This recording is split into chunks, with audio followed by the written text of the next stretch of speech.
مجھے وہ ایک کوشچن ابھی میں سورہ اسرائیل پڑھ رہا تھا، اس میں یہ ہے کہ جب دوسرا وعدہ پورا ہوا، جب رومیو نے ان پر قتل عام کیا تھا، جب یہودیوں کو، جب حضرت عیسیٰ کو انہوں نے نہیں مانا تھا 40 سال بعد، تو پھر مجھے یہ سوال ہے کہ اللہ پاک نے پھر رومیو کو اللہ کے بندے کیوں قرار دیے؟ کیونکہ انہوں نے بھی تو جرم کیا ہے، یہودیوں کو انہوں نے بھی تو قتل کیا ہے.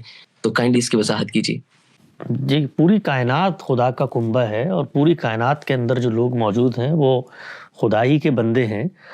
اولی باسن شدید میرے طاقتور بندے کہنے سے یہ ہرگز مراد نہیں ہے کہ اللہ تعالیٰ یہ کہہ رہے ہیں کہ وہ میرے مقرب ترین بندے تھے یا وہ میرے ماننے والے تھے. اللہ تعالیٰ قرآن مجید میں جب اس طرح کی کوئی تعبیر اختیار کرتے ہیں جہاں پر یہ بتانا پیش نظر ہو، تو وہاں پر یہ الفاظ نہیں ہوتے، وہاں پر تو صدیقین کے الفاظ ہیں، صالحین کے الفاظ ہیں، شہداء کے الفاظ ہیں. وہ لوگ ہوتے ہیں جن پر اللہ نے انعام کیا ہے، تو وہ تعبیرات اختیار کی جاتی ہیں.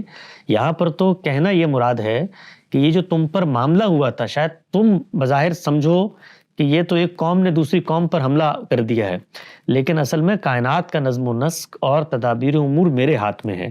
تو کچھ چیزیں میں کر رہا ہوتا ہوں. ان قوموں میں اگر شورش پیدا ہوئی ہے، وہ قومیں باغی قومیں بنی ہیں، تو میں اگر چاہوں تو ان کو وہیں پہ ختم کر سکتا ہوں. لیکن میری جو اسکیم ہے، اس اسکیم میں ان کو روک نہیں رہا ان کی تعدی سے. تو وہ تو تعدی یا ظلم کر رہے ہیں اپنے انیشیٹو پر، کیونکہ دنیا تو ارادے اختیار کے امتحان کی صورت میں وجود پذیر ہوئی ہے.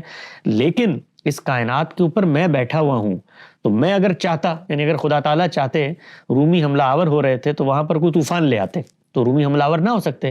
خدا کا اذن، خدا کی مشیت اس میں شامل حال ہو گئی کہ وہ وہاں تک پہنچے اور اس قوم پر حملہ آور ہو گئے. تو یہ کائنات کے پس منظر میں جو ایک اسکیم کار فرمایا، اس سے بھی ایک طرح سے تھوڑا سا پردہ اٹھا ہے کہ بظاہر دنیا میں جو کچھ ہوتا ہے وہ آپ کو نظر آ رہا ہوتا ہے. ہم تو یہ سمجھتے ہیں کہ سب کچھ علت و معلول کے نتیجے میں اور سبب اور اسباب کے تحت ہو رہا ہے، لیکن اللہ تعالیٰ کی جو شان بے نیازی ہے اور اللہ تعالیٰ کی جو حکمت بالغہ ہے وہ بھی پیچھے کار فرما ہوتی ہے. اس کو ایک اور مثال سے آپ سمجھیں. مثال کے طور پہ انگریزوں نے بر صغیر کے اوپر، کیا پوری دنیا کے اوپر قبضہ کیا ہوا تھا. کالونیز بنی ہوئی تھی، افریقہ سے لے کے مراکش تک اور انڈونیشیا سے لے کے ہندوستان تک.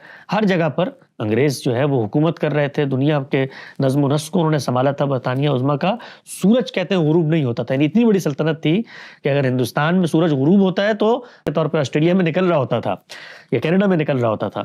تو اتنی بڑی ان کی سلطنت تھی، حکومت تھی. لیکن اس کا خاتمہ کیسے ہوا؟ اس کا خاتمہ دوسری جنگ عظیم کے نتیجے میں ہوا. اب دوسری جنگ عظیم جو ہے وہ اگر آپ دیکھیں تو اللہ تعالیٰ کی طرف سے کائنات کے کچھ قوانین ہیں. اللہ تعالیٰ اس کو بتاتا ہے، قوموں کے عروج و زوال کے قوانین ہیں کہ کیسے وہ تلک الایام نداولها بین الناس ہوتا ہے، سٹیج پہ لاتا ہے، وہاں سے اتارتا ہے. تو پس منظر میں بہت کچھ جاری ہوتا ہے. تو اب دوسری جنگ عظیم کے نتیجے میں پوری دنیا سے جو برطانوی استبداد اور استعمار تھا اس کا خاتمہ ہو گیا. تو اگر آپ غور و فکر کریں تو یہ اگر آپ منطق کے اصولوں پہ دیکھیں کہ یہ کیسے خاتمہ ہو تو سمجھ میں نہیں آتی. کچھ چیزیں عالمی سطح پر وجود پذیر ہوئیں، ان کو اللہ کا اذن ہوا.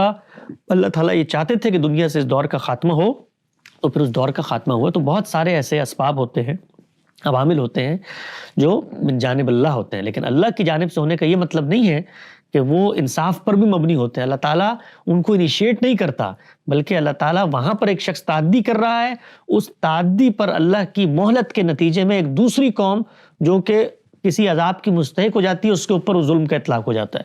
تو اللہ کے بندے ہونے سے یہ ہرگز مراد نہیں ہے کہ وہ اللہ کے کوئی مقرب بندے تھے یا کسی الوہی مشن کے تحت یہ کام کر رہے تھے. وہ تو اپنے غلبے کی نفسیات میں آ کے حملہ آور ہوئے ہیں، اور انہوں نے جو ظلم وہاں پر کیا ہے اللہ تعالیٰ اس ظلم کا ان سے حساب لے گا. تو پس منظر میں یہ چیز کار فرما ہے.